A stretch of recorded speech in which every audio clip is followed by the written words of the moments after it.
Everyone learns the minor pentatonic scale very, very early on in playing guitar.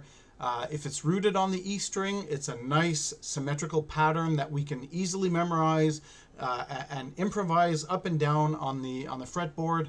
And it has all of the notes, and it has the notes that repeat themselves, and it's fairly easy for us. The problem is that this pattern starts to fall apart when it's not rooted on the E string because of the tuning of the B string, which is a half a step lower. And because of that, we get all of these 5 pentatonic positions or 5 pentatonic shapes that create a daunting task for most guitar players to learn. Now, if you've looked at my part 2 video, my part 3 video, I explained how you can navigate around that. So I want to focus on why is the pentatonic this way in its root on the E string, and why does it fall apart, and what we can do about that so that we can break away from this shape and just noodle everywhere on the neck. So let's start by looking at the way the guitar is tuned. Our guitars are tuned in what we call perfect fourths. So if I put a note here on the 5th fret of one string, it's the same note as the open string that is just below it. So the A string on the 5th fret is a D note, the 5th fret on the D string is a G note, but it all falls apart here at the 5th fret on the G string, which is a C note, but the next string below it is a B. So that string, the second string of our guitar, is tuned 1/2 step lower. Now, I'm probably not teaching anything new to anybody, but this is going to make sense with pentatonic in just a minute. So with those strings color-coded as being either regular strings tuned correctly amongst themselves in perfect fourths, and this one B string that's not tuned the same way, let's go ahead and add the actual note names to what these are. Now, if we tune this B string a 1/2 step higher, then it will be in perfect fifths, just like all the other ones. So I'm just going to put the letter C here. We'll tune the string to C just for fun. And we're going to label this as green. And now all of our strings are the same. There's no 1/2 fret difference between the G string and the C string. But that has an impact on our pentatonic scale. Because if I've tuned the B string up to C, this note is no longer a D, it's a D sharp. So in order for my pentatonic to stay in key, I need to bring that 1/2 step lower. Likewise, this F note is no longer an F. If this string is in C, it's an F sharp. So in the same fashion, I have to bring that 1/2 step lower. So this is what the actual pentatonic pattern looks like when it's rooted on the E and all of the strings are tuned in perfect fourths. Why is this important? That'll become clear as another aha moment, maybe in a couple of minutes. Now, of course, if we tune our B string to C, that's going to screw up all of our open chords, the D chord, the E chord, the G chord, the A minor chord. That's going to mess all of that stuff up, and we don't want to do that. So let's put this let's put this string back in B, but let's keep a note of how this is structured, because we're going to see where this becomes relevant later on. Now I've gone ahead and I've tuned this string back to B. So it's a 1/2 step lower than it was a minute ago, and I've redesigned the pentatonic box the way it should be with all the root labels, and I've put a second root note here, because if we're rooted on G minor, this is also a G note right down here on the B string at the 8th fret. I've also taken a second, and this is just for illustration purposes. Don't learn these colors, don't learn these rows. There's nothing here to learn other than to illustrate what is going on with the pentatonic and that fantastic B string that we have to work hard to get around. So I've color-coded the row of a root and a minor third. I've color-coded in green the row of a 4th and a 5th.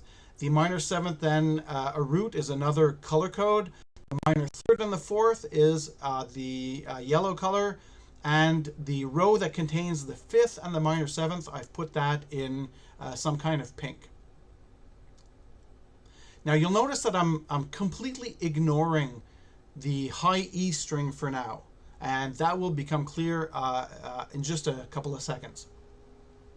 Now, if we want to start examining the pentatonic from another root, over here, that is a G note. That's the A string at the 10th fret. That is a G note, the same as that. Now, if that is a G note, I think it's logical to assume that we can grab this row and just put it right on top there, because we do have a root and a minor third at that location. Now, what's going on under that with a normally tuned string?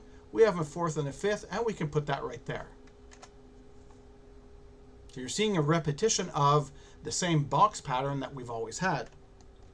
If I grab the minor seventh row and I just toss that under there, these notes all align, all is good. Now, what happens when I cross from the G to the B string? It's a half a step lower. So everything has to shift a half step higher. So this row here, which is the next row, will not go immediately under the minor third, under the minor seventh. We need to put this row a half a step higher. So that's one aspect where that B string really messes with our pentatonic box. And we're going to look at this root here for now. Now, in the same way we did the exercise over on that other root, we can easily put a root and a minor third right there, because that essentially is the beginning of a new box. Now, as I mentioned, I'm ignoring this high E string, because an E string is an E string, and we already have an E string. And if we consider that the high E string is nothing more than the beginning of another E, A, D, G, B, E pattern, it's another fretboard that would go here. This next row of the fourth and the fifth, which would normally go right there, can easily, just as easily, wrap around there. Okay, so we're wrapping around the neck and we're continuing on this E string here. Now, I know what you're thinking. We're not going to start playing pentatonic notes here on the B string and then wrap and just go right at the top, but that's going to be obvious why I'm doing this in another second. Now, what goes below the fourth? It's the purple row, and you're going to see that the root note lines up with the root that we were looking at earlier. So there's my minor seventh. What happens below that is the row of the minor third and the fourth. So let's put that right there. And after that, we have the row of the fifth and the minor seventh. So now you can recognize the pentatonic K-shaped box that we have and know and love. But there's a problem.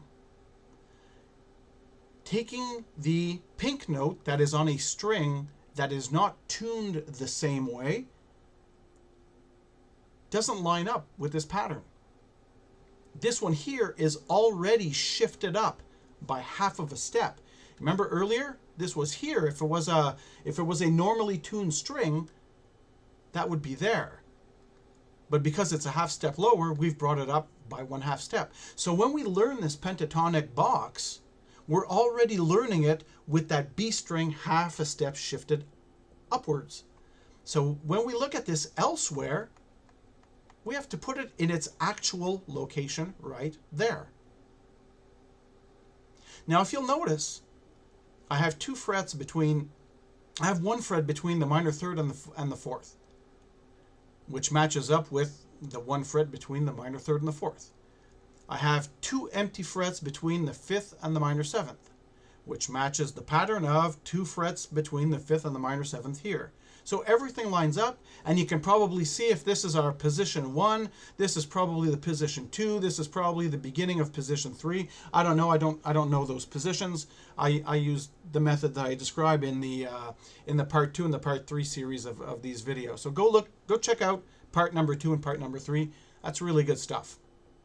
So now you can see that the end of our pentatonic scale in reality is what we see here. So the fifth not necessarily under that minor third. Now, why is this important? Does this mean you have to learn the shapes? It doesn't. If you watched the part 2 of my video, I suggest that you focus on root notes. But the problem that we typically have as guitar players is that we look at a shape like this And we know how to go down the neck. So from the top looking towards the floor, we can easily navigate from this root and probably all the way down to this root. But we have a really hard time going back up towards the ceiling on our fretboard. So what this illustrates is that what is normally a minor seventh and a minor third and a fifth all on top of one another is not actually the case. The minor third and the fifth are actually indented. But we don't need to memorize any of this. This is only to illustrate the reasons why we wind up with a pentatonic scale that is spread out all over the fretboard and doesn't seem to make any sense. The only one that makes sense to us is this symmetrical box here. Now, if we fill in the blanks, we can easily grab, if this is an E string, we can grab this 4-5 pair and put them on the other E string, because these E strings are exactly the same. Now, likewise, if this is an E string and it's rooted on the E string, we can grab this one here and just put it right there. And this is the complete box that we know and love. But we have to stop seeing it as 6 distinct rows. There are only 5 distinct rows, and those repeat themselves. Now we can repeat the exercise on any one of these root notes. So for instance, we know that the G string on the 12th fret is another root note. So I could start another one of those little boxes here. So G string, 12th fret is another root note. And just to prove that, it's 2 semitones away from a minor seventh. Now you're also seeing the pattern, right? Minor third, 4th, 5th, minor 7th, root. Minor third, what comes after that? 4th, 5th. And that's what I explain in detail in my part number, in the video number 3, the part number 3 of this series. Now what happens after the root and minor third row? That would be the 4 and the 5 that are directly underneath it. So I'm going to grab a copy of that, and I'm going to put that right here.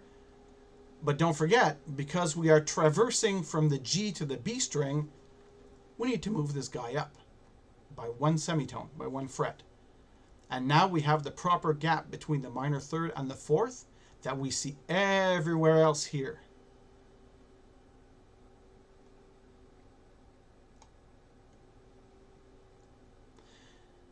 So again, don't learn these shapes.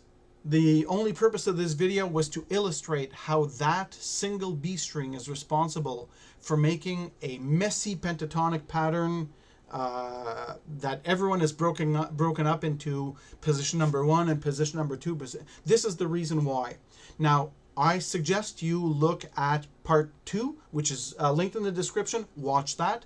I show you how to use the root notes as the comfortable home, how to go from this root note all the way down to this one, and then navigate to that one. So in the end, you can navigate the entire fretboard without having to learn any of these shapes, just by knowing the one box, by locating your roots, and by going up and down. Watch part 2. Thanks.